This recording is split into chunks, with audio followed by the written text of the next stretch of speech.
Tov ou Mevorach, mes très chers amis. Alors ce soir, nous allons parler d'un sujet brûlant, d'un sujet extrêmement intéressant, puisqu'on va parler de quelque chose qui finalement est au cœur de la vie de chaque juif. On va parler de la Torah. On ne va pas parler de Torah, on va parler de la Torah de ce sujet. La Torah, qu'est-ce que la Torah? Au travers du regard des maîtres de la Chassidoute. Donc forcément, on va descendre en profondeur dans les moindres méandres de la Chassidoute pour essayer de répondre à un maximum de questions existentielles. La Torah qui est décrite comme l'oxygène de chaque juif. Un juif ne peut pas vivre sans Torah, son oxygène. En réalité, ça va même plus loin. C'est pas que c'est l'oxygène, c'est que c'est la vie elle-même, la Torah. Et donc quelque part, c'est bien beau. On étudie cette Torah-là, mais est-ce que nous connaissons véritablement la portée, la définition, l'essence même de cette Torah-là? Ça, c'est pas sûr. Ça, c'est un sujet à part entière que l'on va essayer de dévoiler, Bezrat Hashem, à travers, bien évidemment, ces maîtres-là. Et l'objectif principal de ce shiurim, je pense que ça se fera en plusieurs shiurim, d'accord? Ça va être justement de porter un regard, un autre regard, un regard nouveau sur la Torah, un regard bien plus profond, bien plus pénétrant sur cette Torah-là. Donc tout d'abord, on va démarrer de la manière suivante. On passe poser la question suivante. La Torah, c'est bien beau, mais elle appartient à qui? C'est une Torah qui est divine, elle appartient au bon Dieu.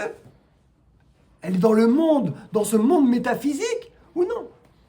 Donc elle nous l'a donnée, donc maintenant au final, elle appartient à l'homme. Il y a eu ce qui s'appelle Matan Torah, le grand moment que nous avons tous vécu, le moment de la révélation, et on reçoit cette Torah-là.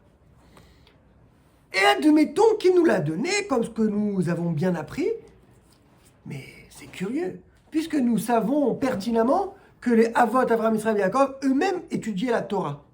C'est marqué clairement, les Midrash l'attestent. Pour nous expliquer, les Gemarot le disent. Ils y étudiaient, il y avait des yeshivot, il y avait des bâtés Midrash. Donc, d'après cela, on se prend une claque dans la figure, parce qu'on se dit, la Torah, c'est synonyme de Matan Torah, le don de la Torah. Donc finalement, on peut se remettre en question. Qu'est-ce que Akadosh Baruch Hu nous a donné, qui n'a pas été donné en amont?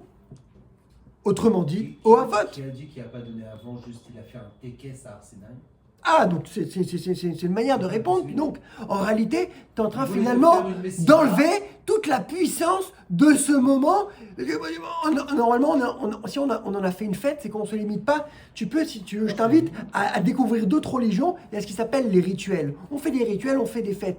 Lorsque nous, on fait une fête, c'est bien plus que quelque chose qui vient dire, on vient faire un tekes, quelque chose qui était déjà existant, mais on a décidé de mettre le coup. Ça, c'est une première possibilité. Deuxième possibilité, je vous crois donner la possibilité aux tzadikim d'apprendre la Torah et d'étudier.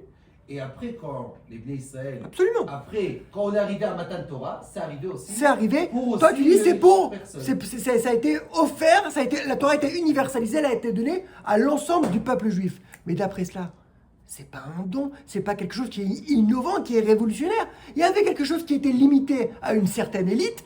Quand j'ai envie de te dire peut-être la Kabbalah, l'étude de la Kabbalah c'est limité pour certaines personnes. Et là, on va la rendre disponible pour le grand public. Est-ce que cela mérite? Est-ce que j'ai au grand public? Avant, absolument. Mais en tous les cas, il n'y a rien de nouveau. Je veux te dire, apparemment, a priori, de prime abord, lorsqu'on étudie le Shavuot, c'est quelque chose de nouveau. C'est le don de la Torah, c'est pas quelque chose qui a été actualisé, qui a été vulgarisé, qui a été rendu. C'est pas ça forcément. Mais c'est très bien, c'est une très belle tentative. On va essayer de développer ce que tu dis.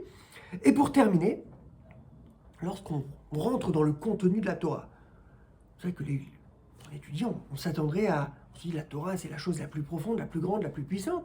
C'est vrai que lorsqu'on étudie, on ouvre Baba Metzia, Baba Batra, on se dit, Shor, Shenagar et Tapa, c'est des sujets qui sont véritablement beaucoup trop terre à terre. Nous, qu'est-ce qu'on cherche quelque part lorsqu'on étudie la Torah?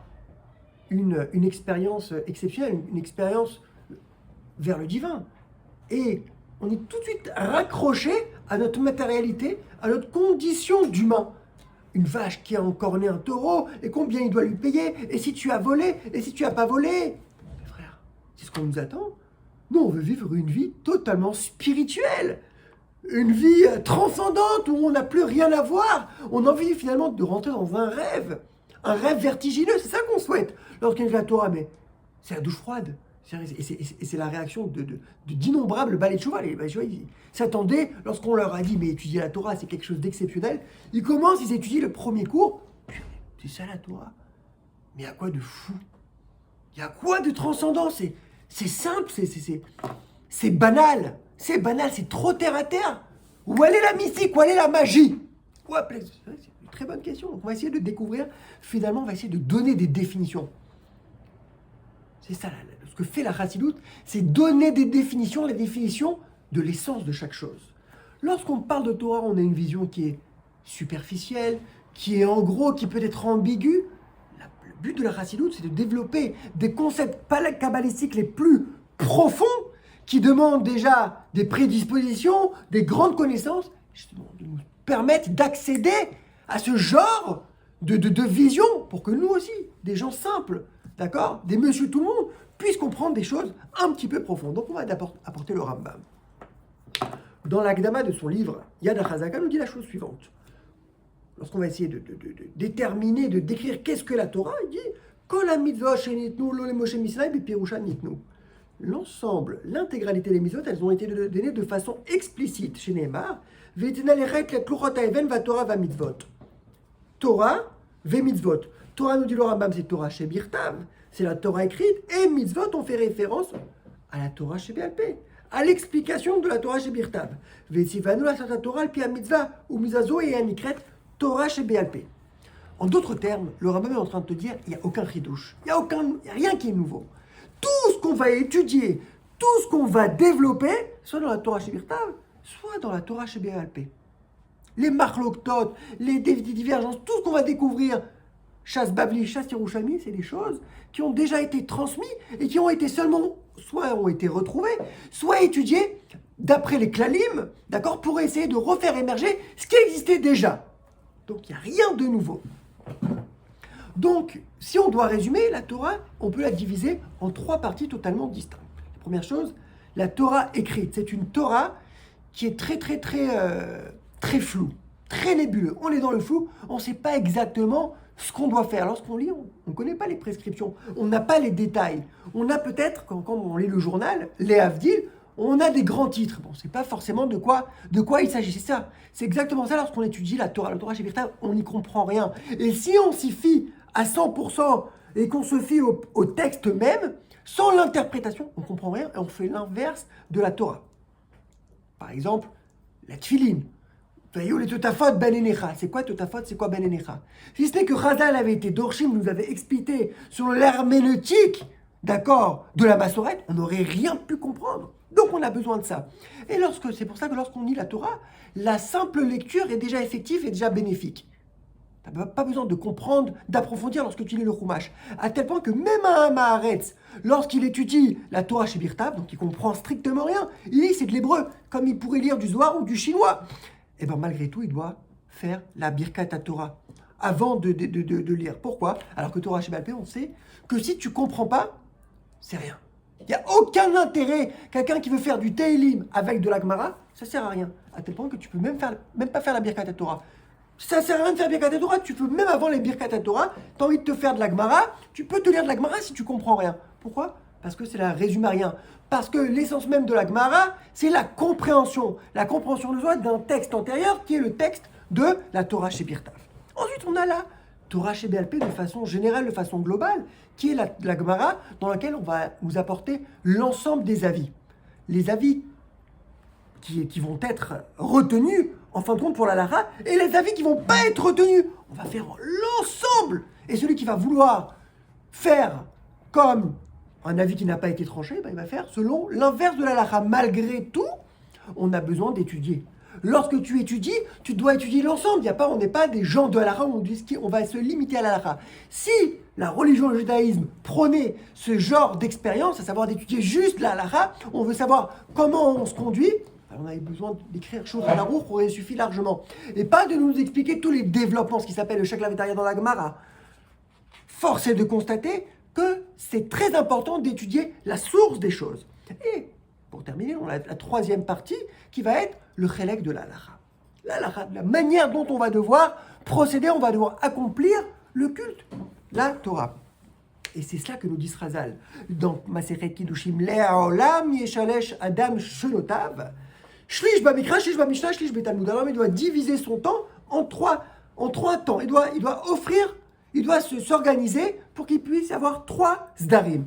Un de Mishnah, un de Gemara et un de Talmud. Et ce qui est très intéressant, pourquoi ? Parce que bien évidemment, chacun a ses particuliers, d'accord, qui n'est pas inclus dans l'autre. On peut dire que c'est 3 matières distinctes, qui ont toujours des liens, quelque part, qui vivent en interaction, mais il y a une nécessité d'étudier ces 3 choses-là. Et ce qui est très intéressant, c'est que le Limud HaKabbalah et la philosophie, d'accord, de la Elokut, étudier ce Maaseh Merkava, Maaseh Bereshit, tel qu'il a été décrit par le Rambam, cela fait partie de la Gemara. Qui dit ça ? Le char. Il y a un char, clairement, qui dit que lorsqu'on va étudier, on va se philosopher pour savoir c'est quoi l'unité d'Akadosh Baruch Hu, quelle différence entre l'unité et l'unicité, et ce que développe le nombre d'innombrables rishonim, tels que Rav Sadeh HaGaon, le Rambam dans son guide des égarés, le Chovot Alvavot, et ainsi de suite, le Abrabanel, et ainsi de suite. Il parle de quoi en fait ? Ça rentre dans la catégorie de la Gemara. C'est extrêmement intéressant de savoir cela. C'est d'accord, il y a la Kabbalah qui est sur la Mishnah, il y a la Kabbalah qui est... Non, la Kabbalah, lorsque je parle de la Kabbalah, c'est ce que c'est le Otzrot Chaim, c'est le Sod. C'est tout ce qui est Pardes. Non, c'est le... Pardes, il y a Pshat, Drash, Remez, Sod. Absolument. C'est-à-dire que dans chaque passage que tu lis dans la Torah, il y a 4 possibilités de le voir. Oui. C'est-à-dire que ça dépend. La Kabbalah, c'est quelque chose qui est grand. Tu peux l'avoir dans la Mishnah, tu peux l'avoir dans la Mikra, tu peux l'avoir aussi dans la... Absolument. Alors le char veut dire tout ce qui va être les chakirot, iyuniot, tout ce qu'on va faire, toute la chassidoute en réalité, c'est ni Mishnah, c'est ni Mikra, ça rentre dans la catégorie de la Gemara. Comme c'est l'explique le char, non, peu importe, tout ce qui est chelak. Alors peut-être on va pouvoir avoir recours, avoir besoin à une Mishnah, mais maintenant je vais te dire dans quelle catégorie, donc comment tu vas me cataloguer cette science-là, ça va être la Gemara, c'est tout. Donc il y a fait, mais on n'a pas dit plus. On n'a pas dit plus. En tous les cas, maintenant, on va essayer de développer. À qui nous appartient cette Torah ? Parce que c'est ambigu. D'un Torah, on dit la Torah, c'est la Torah d'Akadosh Baruch Hu. Et qu'on sait que la Torah, c'est quoi ? C'est la Chokhmah, c'est l'intelligence, c'est la sagesse, c'est la volonté d'Akadosh Baruch Hu.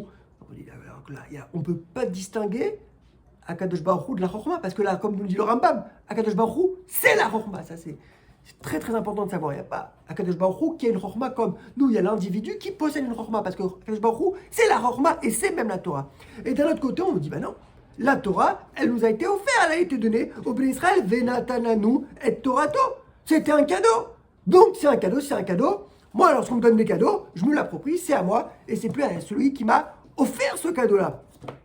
Donc on voit d'innombrables textes qui expliquent que initialement, Bitri la Nikreta Torah chez Moshe Lakadosh Baruch Hu, comme marqué, Betorah Tachem Chevtso, il s'agit, on qualifie la Torah appartenant, qui est le propriétaire exclusif de la Torah, c'est Lakadosh Baruch Hu, et après on te dit, Michel Lambda Vegarsa, c'est une barre dans Velazara, dès lors que l'homme, il va l'étudier, il va l'approfondir, il va la comprendre dans son sérel, ça va devenir Torah Tosh ala Yehudi Lambda. Elle va faire partie du juif.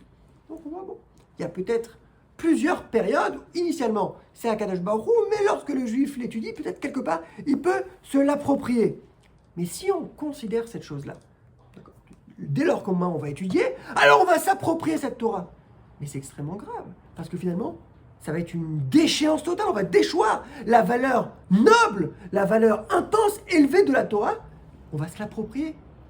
C'est pas extrêmement noble. Initialement, la Torah, elle est élevée à un rang, d'accord, dans des sphères inimaginables, intouchables, indicibles, et on va se dire non.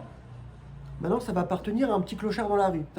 On avait le propriétaire d'un château, Louis XIV.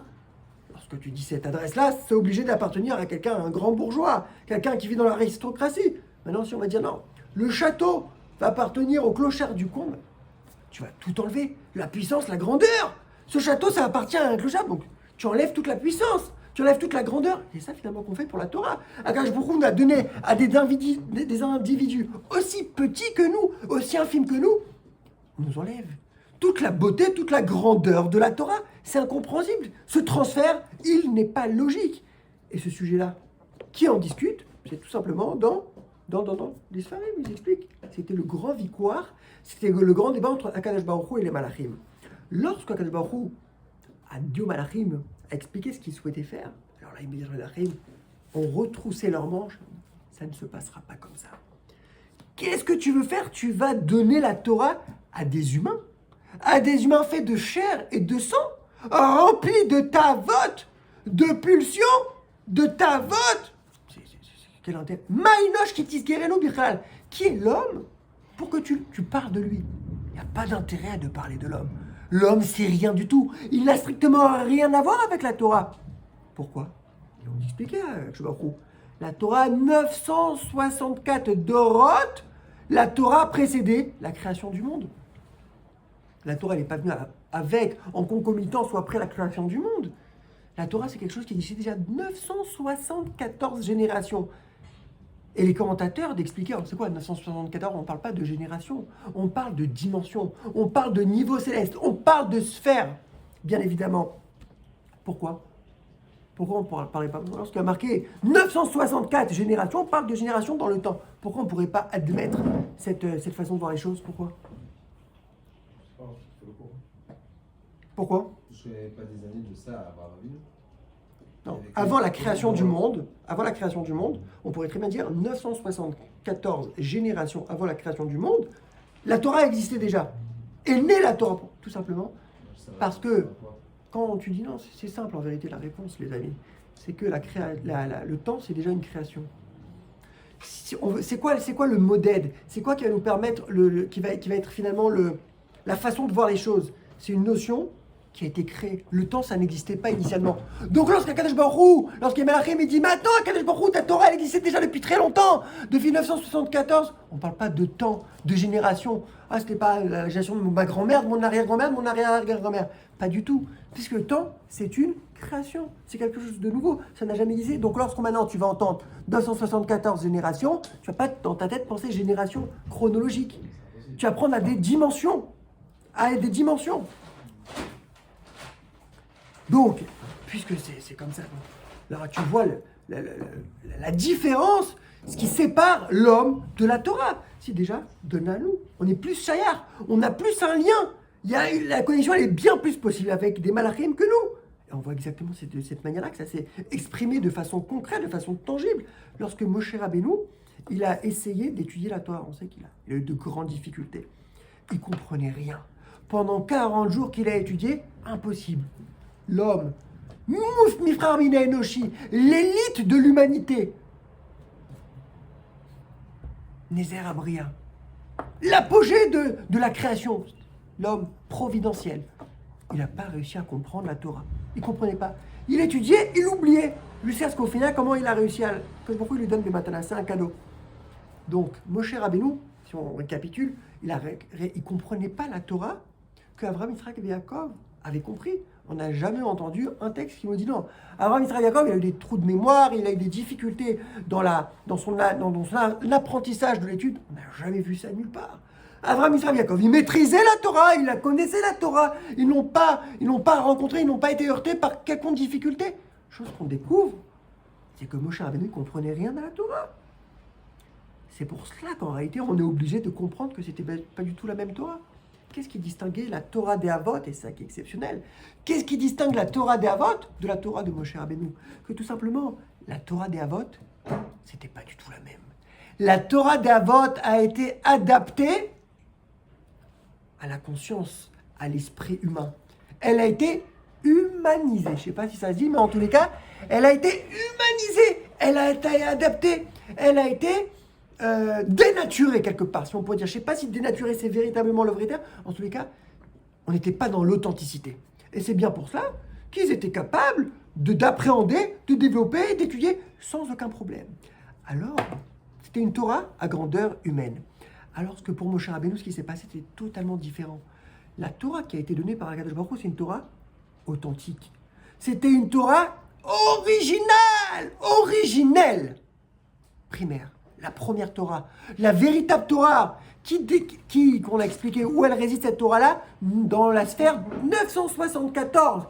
Quelque chose qui est totalement déconnecté de notre appréhension. Cette Torah-là, comme elle est, telle qu'elle, elle a été transmise à Moshe Rabbeinu. Donc d'après cela, on peut comprendre que Moshe Rabbeinu a éprouvé de grandes difficultés pour essayer de comprendre et qu'il a eu il y avait une nécessité de l'offrir, de lui donner. C'est quelque chose qui n'était pas humain. À un humain, tu peux lui donner quelque chose qui est à sa portée, qui est humain, quelque chose qui n'est pas humain. Tu peux rien faire, quoi. C'est pour ça que Moshe Rabbeinu, si c'était qu'il y avait eu le cadeau, il n'aurait pas pu maîtriser, il n'aurait rien pu comprendre. Et d'après ça, c'est pour ça qu'on comprend que chaque juif doit dire à Kadosh Baruch Hu, Natan lanu et Torato. Pas la Torah d'Akadosh Baruch Hu. Lorsque le matin on va se lever, on va faire nos birkot à Torah, on va se dire c'est pas une Torah qui a été dénaturée, qui a été vulgarisée, mais la Torah originale. La Torah originelle, la vraie, la plus puissante, la plus intense, qui n'a strictement rien à voir avec l'homme. D'après cela, on comprend qu'Akadosh Baruch Hu, lorsqu'il a transmis cette chose-là, il a transmis de lui. Ani katvit viaït, Anochi Hashem Elokecha, Anochi, c'est la grossisse de Anochi katvit viaït. Moi, de moi-même, j'ai donné. Finalement, il s'est transmis, il s'est enveloppé, Kadosh Baruch Hu, c'est inimaginable, il s'est enveloppé dans la Torah pour pouvoir transmettre. Et c'est ça que les Mishtokekim, d'accord? Ce que les Malachim, c'était le plus grand rêve des Malachim, c'est d'obtenir cette dimension-là. De pouvoir rentrer en connexion avec Kadosh Baruch Hu, avec la vraie Torah, sans aucun changement. Ni on change, ni on dénature, ni... C'est la vraie, c'est l'original. D'après cela, si la Torah, elle était tellement haute, comment cette Torah, elle a pu être donnée à des humains? C'est incompatible, ça n'a strictement rien à voir. Et ce que disent les Malachim, la revendication des Malachim, Maenosh Kitis Karenu, elle est totalement juste. On n'a rien à voir avec la Torah, il faut rester cohérent, il faut rester harmonieux. Hachem, lorsqu'il crée quelque chose qui est dans l'harmonie, selon les règles de l'art. Mais là, c'est le chaos total. Tu vas donner, tu vas mettre tes deux doigts dans l'électricité, dans une centrale électrique. Qu'est-ce que tu vas faire? Jérémy, j'aimerais rien te boire. Tu vas t'électrocuter, tu vas te carboniser. Hein, tu vas même plus pouvoir venir au Shiur Motzei Shabbat. Rien du tout. Pourquoi? Parce que c'est inadapté, c'est quelque chose qui n'a strictement rien à voir. Un humain, il ne peut pas supporter une telle décharge. C'est la même chose. La Torah, Malachim. On est dans la catégorie Malachim, rien à voir avec nous. C'est pour ça qu'on est obligé d'essayer de comprendre, d'analyser les choses. Le Midrash nous explique quelque chose de très intéressant. Un jour, un Kouti, un QT1, est parti voir Rabbi Meir et lui a demandé la chose suivante. Je ne comprends pas, votre Torah, je l'ai étudiée. Elle est extrêmement ambiguë. À un moment, on dit que la Kadosh Baruch Hu, c'est l'omniprésence, l'omniscience, l'omnipotent. Il a tout, il est illimité. Aloët Hashamaim v'etaretz animalé, je remplis les cieux et la terre. Et d'un autre côté, on dit Moshe qui parlait, comment il communiquait avec Moshe? Mi ben badé Aaron. Entre les deux manches du Aaron, entre les deux bâtons du Aaron. Comment est-ce possible? Quand je me retrouve une telle grandeur dans une telle petitesse, il y a un problème, c'est pas logique. Qu'est-ce qu'il lui répond, Rabbi Meir? Il lui répond, apporte-moi un miroir, un petit miroir. Qu'est-ce que tu as dans ce petit miroir? Il dit, je me vois en petit. Apporte-moi un grand miroir. Qu'est-ce que tu vois? Tu te vois en grand. Oh, c'est bizarre. Le même miroir, des fois tu peux te voir en petit, et le même homme, que des fois tu peux te voir en petit, tu peux te voir en grand. La métaphore, on va l'appeler la métaphore de Rabbi Meir. Qu'est-ce que la métaphore de Rabbi Meir? Il dit, c'est la même chose. Si déjà un homme, qui est le même homme, peut se voir de façon différente, la même chose pour Akadosh Baruch Hu. Lorsqu'Akadosh Baruch Hu, il veut, à la fois, il peut se présenter sous forme de quelque chose qui est omniprésent, qui est de partout, et soit il peut se rétracter, il n'y a aucun problème. La différence va être, pas dans l'essence d'Akadosh Baruch Hu, parce que l'homme, ça va rester le même homme, ça va être dans la vision, le regard que nous allons poser. À travers quel prisme, quel filtre nous allons pouvoir avoir à Kadosh Baruch Hu? Qu'est-ce qui va finalement être dévoilé d'Akadosh Baruch Hu? Et c'est ça, exceptionnellement, qu'est-ce que nous dit le Admor Hazaken, le Baal HaTanya. Qu'est-ce qu'il dit le Baal HaTanya? Il te dit, c'est de ce midrash-là, on peut apprendre une des règles les plus fondamentales de la Elokut, de la divinité, du divin. On sait qu'il y a ce qui s'appelle le Tzimtzum. Comment tu traduis le Tzimtzum? C'est Akadosh Baruch Hu qui se rétracte, qui se contracte. D'accord? C'est la contractation, comme une femme qui a des contractions, avant de sortir, c'est que son ventre se contracte. Akadosh Baruch Hu, il s'est contracté. Il y a une contractation d'Akadosh Baruch Hu pour laisser place à la création. Lorsqu'on dit quand Akadosh Baruch Hu, il se contracte, à la finalement, c'est plus C'est le... pas vraiment comme ça, c'est avec des malbouchés. Ça reste la même lumière. Alors, écoute la vision, écoute la vision. C'est couvert par des malbouchés. Ça, toi, c'était la vision. Maintenant, je vais t'expliquer exactement la définition du Balatania. Il a sa définition propre, qui n'est pas obligé de s'aligner avec ce que tes connaissances en Kabbalah. Et tu vas me dire, après, une fois que j'ai bien expliqué, j'ai bien essayé de transmettre la vision, tu vas me dire si peut-être il s'aligne ou pas. Il peut y avoir quelque chose qui se contracte, mais qui reste la même essence. L'essence n'est pas altérée, l'essence n'est pas diminuée. C'est très possible. C'est comme...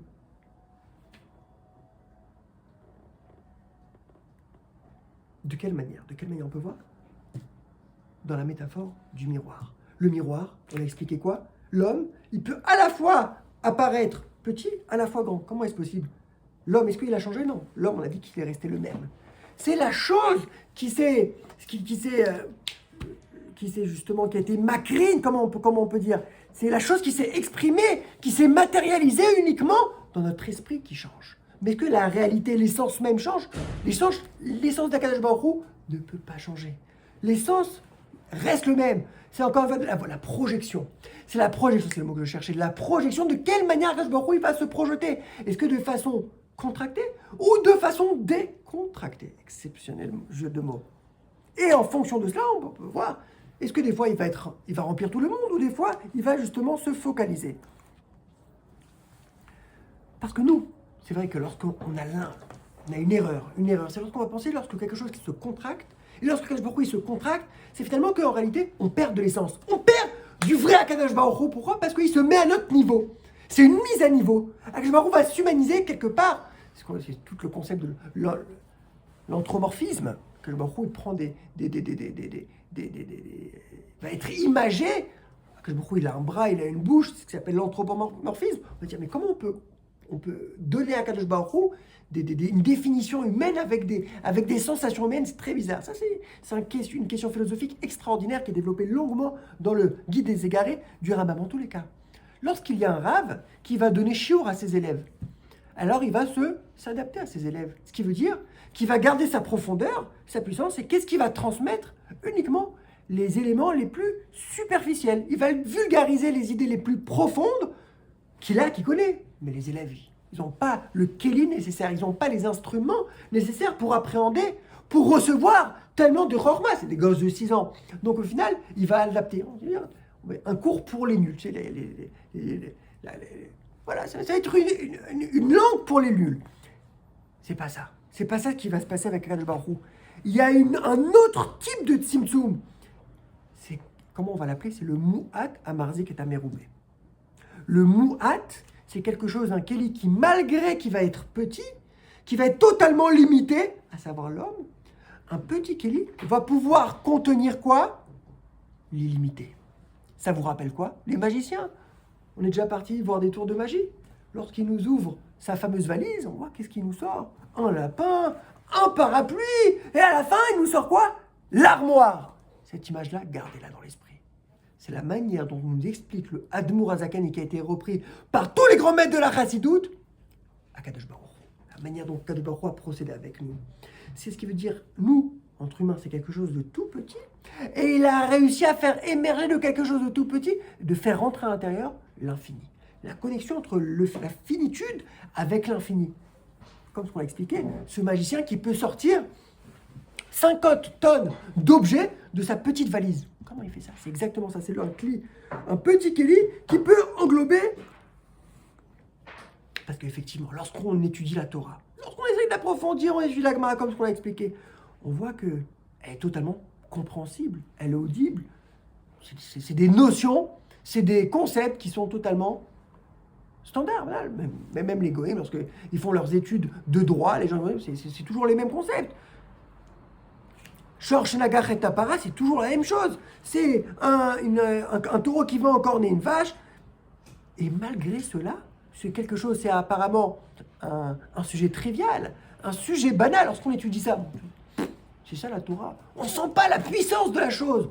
On ne sent pas l'intensité de la chose. Mais en réalité, on sait qu'on est tofes. Alors c'est très intéressant. On est tofes, rien d'autre que Akadosh Baruch Hu même. Akadosh Baruch Hu, il est à travers ce Shor Shenagar et Tapara. Et ce qui est extraordinaire, c'est lorsqu'on connaît, dans le Zohar, qu'est-ce qu'il dit? Let Tefissa Barklal. Que l'homme ne peut pas appréhender Akadosh Baruch Hu. Le Baal HaTanya ne me semble-t-il de rajouter, à part lorsqu'il étudie la Torah. Lorsque l'homme étudie la Torah, il est offert à Kadosh Baruch Hu, puisque la côte Israël que j'avais Rouveroïta Chadou, c'est la même chose, c'est la même communion. C'est ce qui explique le Baal HaTanya, mon très cher ami. Rabbi David, une tfissa, ça veut dire de s'imaginer à Kadosh Baruch Hu. Ça, en Adam tfissa. Alors justement.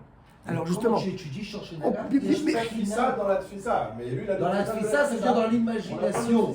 Là, Tfissa, il c'est dans t'explique. l'imagination. Non, Ça, oui, non. Ça, c'est le Zohar qui dit, c'est l'imagination. Alors le Baal HaTanya, il explique Oui, ce Zohar. Oui, Il explique que ce Zohar. Non, parce que la chassidut, c'est quoi la chassidut? C'est pour t'expliquer. Tu fais ça quand je beaucoup. Et quoi, t'as quoi les fausses tachèves? T'as l'air quoi les fausses tachèves? alors justement, c'est le chidouche. C'est le grand chidouche. C'est le grand chidouche du Baal HaTanya. On t'a un shiur de chassidut ici, tu vas comprendre qu'en réalité, c'est pas ce que tu connaissais. C'est que le Baal HaTanya va te dire que tu étudies la Torah.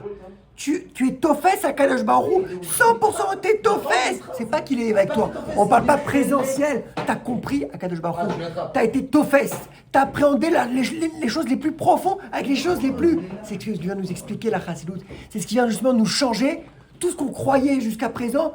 Que non, c'est des choses qu'on ne peut pas appréhender. On peut tout appréhender au travers de la Torah dans la mesure où tout le concept de la Torah, c'est qu'Akadosh Baruch Hu, il a été mis de la pêche. Il s'est habillé de la Torah, il est à l'intérieur de la Torah. Donc lorsque je vais enlacer quelqu'un, je vais enseigner ses habits? Non, je vais enseigner la personne. La personne, lorsque je vais t'enlacer, j'enlace tes habits. Lorsque je vais t'enlacer, mon très cher ami, j'ai vraiment envie de t'enlacer. Si je t'enlace maintenant, d'accord? Je vais enlacer tes habits, ton corps, il est pas... Je l'ai pas, j'ai pas du tout. J'ai embrassé. En réalité, lorsque je t'enlace, même malgré que tu es dans tes habits, c'est toi-même que j'ai enlacé. C'est ça que veut nous dire le Baal HaTanya. C'est-à-dire que quand moi tu m'enlaces, tu enlaces une prina de Kadosh Baruch Hu. Pas une prina, justement. Ça, non. Non, ça, c'est chacun d'entre nous. Ah, c'est le prina. Comme nous dit Yov, là, c'est. Justement, c'est pas du tout ça. Là, tu fais du hors-sujet total. On n'est pas en train de dire que, à l'intérieur de toi, je suis en train de dire que lorsque l'homme étudie la Torah, c'est une fissa, il l'appréhende, il rentre dans la plus grande profonde, dans la connexion avec Akadosh Baruch Hu. Et de là, d'où on apprend cela, c'est Makom Aaron Eno Minamida. Ça, c'est un concept extraordinaire. Est-ce que tu savais que il avait des mesures? Tu sais, le Aaron à Kodesh dans le Beth Amikdash. Malgré tout, lorsque tu mesurais la totalité de la pièce dans laquelle se tenait, tu trouvais 20 amotes. Alors qu'il y avait 2 amotes, ou je ne sais pas combien, il y avait Amataim Vachetzi, il y avait 2 amotes et demi, qui étaient, lorsque tu mesurais comment dirais-je, le Aaron, 2 mètres et demi, 2 amotes et demi. Donc il a sa mesure ou il n'a pas sa mesure? Il a sa mesure. Lorsque tu mesures la pièce, 20 mètres. Il n'y a pas de soustraction. On voyait que, et notre fait, ça ne prenait pas de place. C'est quoi? C'est ce prodige.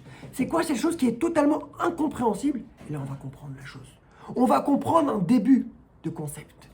C'est qu'en réalité, c'est là la communion entre quelque chose qui transcende, qui est au-delà de l'espace, avec quelque chose qui rentre à l'intérieur de l'espace.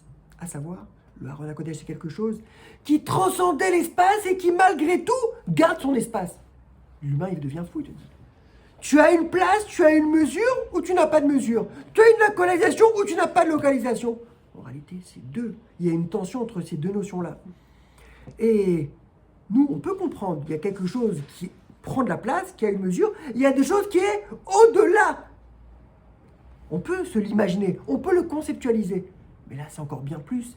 C'est que c'était tangible, c'était concret. Où c'était concret? Dans le Beth Amikdash. Dans le Beth Amikdash, de tes propres yeux, tu pouvais voir deux concepts totalement contraires, à savoir quelque chose qui est hors de l'espace, qui transcende l'espace, avec quelque chose qui est dans l'espace. Ces deux choses-là, tu pouvais les voir de tes propres yeux.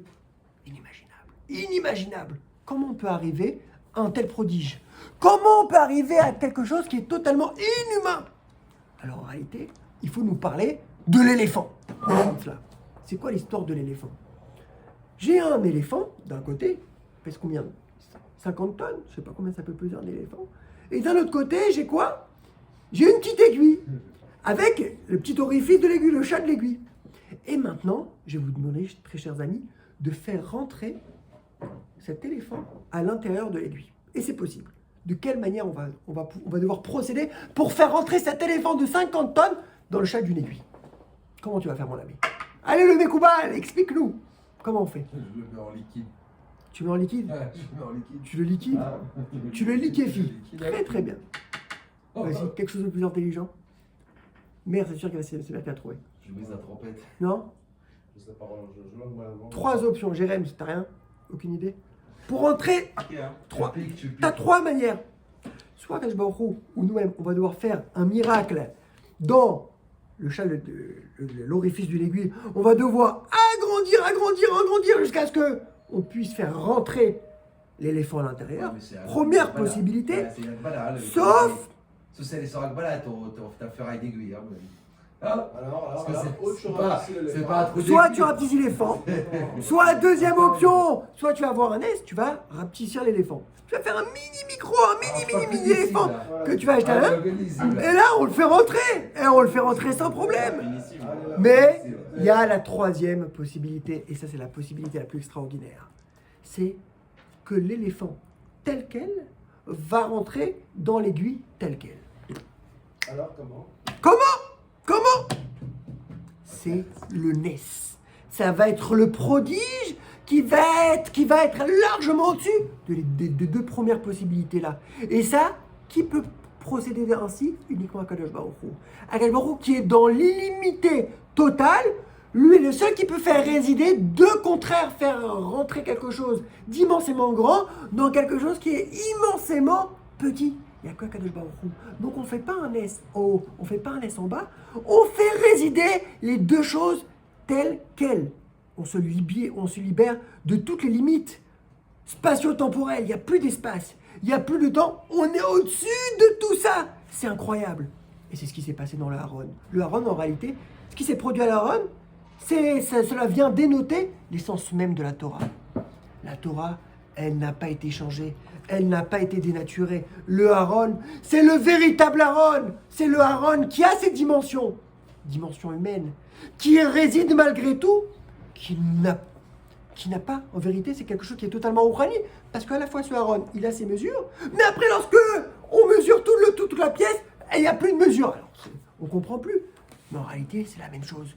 Lorsqu'on a fait rentrer cet éléphant-là dans cet orifice-là, on a expliqué, il y avait 3 possibilités. La même chose pour la Torah. Et là, on en vient au point le plus important. La Torah, il peut y avoir 3 possibilités. Pour qu'Akadosh Baruch Hu nous transmette sa Torah, première chose, Akadosh Baruch Hu, il est Metzamtzem.